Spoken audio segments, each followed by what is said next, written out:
ನಮಸ್ಕಾರ ವೀಕ್ಷಕರೇ, ಇವತ್ತಿನ ವಿಡಿಯೋದಲ್ಲಿ 20 ರಿಂದ 100 ವರ್ಷದ ವಯಸ್ಸಿನವರಿಗೆ ಕೆಲವೊಂದು ಆರೋಗ್ಯದ ಗುಟ್ಟುಗಳು. ಮಲ ವಿಸರ್ಜನೆ ಯಾವ ಬಲಪ್ರಯೋಗವೂ ಇಲ್ಲದೆ ನೀರನ್ನು ಸಹ ಕುಡಿಯದೆ ಸಹಜವಾಗಿ ನಡೆಯಬೇಕು. ಪ್ರತಿನಿತ್ಯ 8 ರಿಂದ 12 ಲೋಟಗಳಷ್ಟು ಕಾದರಿದ ನೀರು ಕುಡಿಯಬೇಕು. ಕನಿಷ್ಠವೆಂದರೂ 2 ಗಂಟೆಗಳಿಗೊಮ್ಮೆ ನೀರು ಕುಡಿಯಬೇಕು. ನೆಟ್ಟಗೆ ಕುಳಿತು ದೀರ್ಘವಾಗಿ ಉಸಿರಾಟ ನಡೆಸಬೇಕು. ಪ್ರತಿನಿತ್ಯ 2 ಹೊತ್ತು ಮಲವಿಸರ್ಜನೆ ಆಗುವಂತೆ ಅಭ್ಯಾಸಗಳನ್ನು ರೂಢಿಸಿಕೊಳ್ಳಬೇಕು.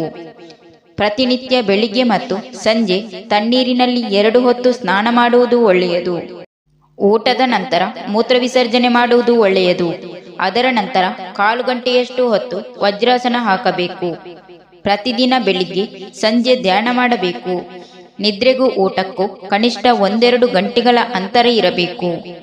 ಬೆಳಗಿನ ಹೊತ್ತು ಅರ್ಧ ಗಂಟೆಯಷ್ಟಾದರೂ ನಡೆದಾಡುವ ಅಭ್ಯಾಸ ಮಾಡಬೇಕು. ವ್ಯಾಯಾಮ, ಸೂರ್ಯ ನಮಸ್ಕಾರ, ತೋಟದ ಕೆಲಸ, ಈಜು ಇವುಗಳನ್ನೆಲ್ಲ ಅಭ್ಯಾಸ ಮಾಡುತ್ತಿರಬೇಕು. ಆಹಾರವನ್ನು ಅಗೆದು ನುಂಗಬೇಕು. ಹಸಿವಾದಾಗ ತಿನ್ನಬೇಕು.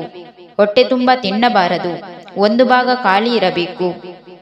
ಊಟಕ್ಕೆ ಅನುಕೂಲಕರ ಸಮಯ ಎಂದರೆ ಬೆಳಿಗ್ಗೆ 9 ರಿಂದ 11 ಗಂಟೆ, ಸಂಜೆ 5 ರಿಂದ 7 ಗಂಟೆ.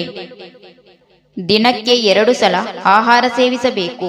ಎರಡಕ್ಕೂ ಮಧ್ಯೆ 7 ಗಂಟೆಯಷ್ಟು ಅಂತರವಿರಬೇಕು. ಕಾಳು ಅಥವಾ ಬೀಜಗಳನ್ನು ನೀರಿನಲ್ಲಿ ನೆನೆಸಿಟ್ಟು ಮರುದಿನ ತಿನ್ನಬೇಕು. ಅದೇ ರೀತಿ ಒಣ ಹಣ್ಣುಗಳನ್ನು ನೀರಿನಲ್ಲಿ ನೆನೆಸಿಟ್ಟು ಮರುದಿನ ತಿನ್ನಬೇಕು. ಊಟದಲ್ಲಿ ದ್ವಿದಳ ಧಾನ್ಯಗಳು, ತೃಣಧಾನ್ಯಗಳು, ತರಕಾರಿ ಇರಬೇಕು. ಹಸಿ ಪದಾರ್ಥ ಮತ್ತು ಬೇಯಿಸಿದ ಪದಾರ್ಥಗಳೆರಡನ್ನು ಒಟ್ಟಿಗೆ ತಿನ್ನಬಾರದು. ಬಿಡಿ ಬಿಡಿಯಾಗಿ ಸೇವಿಸಬೇಕು. ಅಡಿಗೆಗೆ ಎಳ್ಳೆಣ್ಣೆ ಬಳಸುವುದು ಒಳ್ಳೆಯದು. ಸೀದು ಹೋಗದಂತೆ ಚೆನ್ನಾಗಿ ಬೇಯಿಸಿದನ್ನು ತಿನ್ನುವುದು ಒಳ್ಳೆಯದು. ಮೊಳಕೆ ಕಾಳು, ಬೀಜಗಳು, ಹಣ್ಣುಗಳು, ಹಣ್ಣಿನ ರಸ, ತರಕಾರಿ, ಹಸಿರು ಸೊಪ್ಪು, ಸಲಾಡ್ಗಳನ್ನು ಬಳಸಬೇಕು. ಹಾಲಿಗಿಂತಲೂ ಮಜ್ಜಿಗೆ, ಮೊಸರು ತಕ್ಕ ಪ್ರಮಾಣದಲ್ಲಿ ಸೇವಿಸುವುದು ಉತ್ತಮ. ಗೋಧಿ ಹಿಟ್ಟು, ಪಾಲಿಶ್ ಮಾಡದಿರುವ ಅಕ್ಕಿ, ಆವಿಯಲ್ಲಿ ಬೇಯಿಸಿದ ಪದಾರ್ಥಗಳನ್ನು ಸೇವಿಸಬೇಕು. ಎಣ್ಣೆಯಲ್ಲಿ ಕರಿದ ತಿಂಡಿ ತಿನ್ನಬಾರದು. ಉಪ್ಪು, ಸಕ್ಕರೆ, ಮಸಾಲೆಗಳು, ಮೆಣಸು, ಬೇಳೆಕಾಳು, ತುಪ್ಪ, ಬೆಣ್ಣೆ, ಐಸ್ ಕ್ರೀಮ್, ಆಲೂಗಡ್ಡೆ ಇವುಗಳ ಬಳಕೆಯನ್ನು ಕಡಿಮೆ ಮಾಡಬೇಕು. ಧೂಮಪಾನ, ಮದ್ಯಪಾನ, ತಂಬಾಕು, ಸಿಗರೇಟು ಮುಂತಾದವುಗಳನ್ನು ನಿಷೇಧಿಸಬೇಕು. ಕಾಫಿ, ಟೀ ಅಭ್ಯಾಸ ಆದಷ್ಟು ಕಡಿಮೆ ಮಾಡಬೇಕು. ಮೈದಾ, ಬಿಳಿ ಸಕ್ಕರೆ, ಪಾಲಿಶ್ ಮಾಡಿಸಿದ ಅಕ್ಕಿ ಬಳಸಬಾರದು. ಮಾಂಸಾಹಾರವನ್ನು ತ್ಯಜಿಸಿ ಸಸ್ಯಾಹಾರಕ್ಕೆ ಆದ್ಯತೆ ಕೊಡಿ. ಆಹಾರ ತುಂಬ ಬಿಸಿಯಾಗಿರಬಾರದು.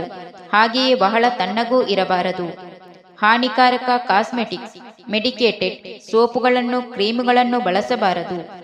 ಆಹಾರ ಸೇವಿಸುವಾಗ ಮಧ್ಯ ಮಧ್ಯೆ ನೀರು ಕುಡಿಯಬಾರದು. ತಡವಾಗಿ ಸೇವಿಸಬಾರದು. ಹೊಟ್ಟೆ ಬರಿಯುವಂತೆ ತಿನ್ನಬಾರದು. ತಡವಾಗಿ ನಿದ್ರಿಸಬಾರದು.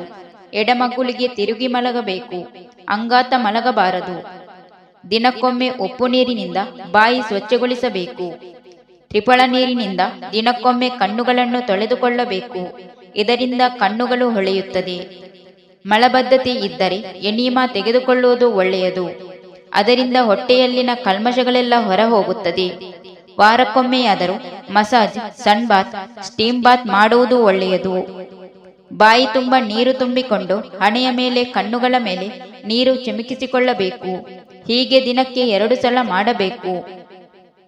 ತರಕಾರಿ ಮತ್ತು ಹಣ್ಣುಗಳ ಬಳಕೆಗೆ ಮೊದಲು ನೀರಿನಿಂದ ತೊಳೆಯಬೇಕು. ಸಿಪ್ಪೆ ಸಮೇತ ಹಣ್ಣು ತಿನ್ನುವುದು ಬಹಳ ಒಳ್ಳೆಯದು. ಕೆಲವು ಹಣ್ಣುಗಳನ್ನು ಮಾತ್ರ ಸಿಪ್ಪೆ ತೆಗೆದು ತಿನ್ನಬಹುದು. ವಾರಕ್ಕೊಮ್ಮೆ ಉಪವಾಸ ಇರಬೇಕು. ಆ ದಿನಪೂರ್ತಿ ಹಣ್ಣುಗಳ ಸೇವನೆಯಲ್ಲಿ ಕಾಲ ಕಳೆಯಬೇಕು. ಎಲ್ಲ ರೋಗಗಳನ್ನು ಗುಣಪಡಿಸಬಲ್ಲ ಶಕ್ತಿ ಶರೀರಕ್ಕೆ ಇದೆ. ಇದು ಸಹಜ ಸಿದ್ಧವಾದುದು. ಆದರೆ ಇದಕ್ಕೆ ರೋಗ ನಿರೋಧಕ ಶಕ್ತಿ ಉತ್ತಮವಾಗಿರಬೇಕು. ಅಂತಹ ಶಕ್ತಿಯನ್ನು ಬೆಳೆಸಿಕೊಳ್ಳಬೇಕು. ದೇಹ ಆಲಸ್ಯವಿದ್ದಾಗ, ಮಾನಸಿಕ ಆತಂಕವಿದ್ದಾಗ, ನೋವಿನಲ್ಲಿರುವಾಗ ಏನನ್ನೂ ಸೇವಿಸಬಾರದು. ದೇಹದಲ್ಲಿ ಅನಾರೋಗ್ಯ ಇದ್ದಾಗ ಸೇವಿಸುವ ಆಹಾರದಿಂದ ಇತರ ರೋಗಗಳು ಉಲ್ಬಣಗೊಳ್ಳಬಹುದಾದ ಸಾಧ್ಯತೆ ಇದೆ. ಅದು ಶರೀರಕ್ಕೆ ಒದಗುವುದಿಲ್ಲ. ಯೋಗ ಆಯುರ್ವೇದ ಜೀವನ ಪದ್ಧತಿಯ ರಥಕ್ಕೆ 2 ಚಕ್ರಗಳಿದ್ದಂತೆ ಎಂಬುದನ್ನು ಮರೆಯಬಾರದು.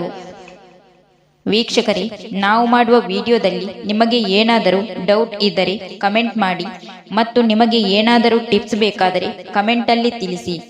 ನಾವು ನಿಮ್ಮ ಪ್ರಶ್ನೆಗೆ ಉತ್ತರವನ್ನು ಕೊನೆಯ ವಾರದ ವಿಡಿಯೋದಲ್ಲಿ ತಿಳಿಸುತ್ತೇವೆ. Thank you for watching. ವೀಕ್ಷಕರೇ, ವಿಡಿಯೋ ಇಷ್ಟ ಆದರೆ ಒಂದು ಲೈಕ್ ಮಾಡಿ, ವಿಡಿಯೋನ ಎಲ್ಲರಿಗೂ ಶೇರ್ ಮಾಡಿ, ಚಾನಲ್ನ ತಕ್ಷಣ ಸಬ್ಸ್ಕ್ರೈಬ್ ಮಾಡಿ.